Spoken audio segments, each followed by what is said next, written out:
రే సహోదరి సహోదరులు, ఒక మాట నన్ను చెప్పనివ్వండి. దేవుని కంటే నువ్వు దేన్ని ఎక్కువగా ప్రేమించినా అది నీకు దూరము చేయబడుతుంది. జాగ్రత్త.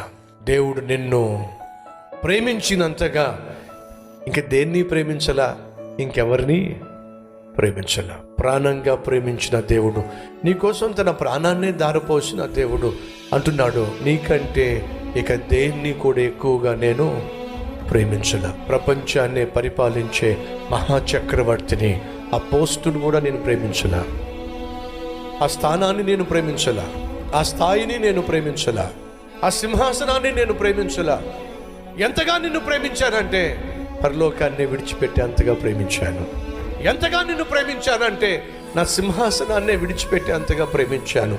ఎంతగా నిన్ను ప్రేమించానంటే నా ప్రాణాన్ని నీ కోసం విడిచిపెట్టేంతగా నిన్ను ప్రేమించాను.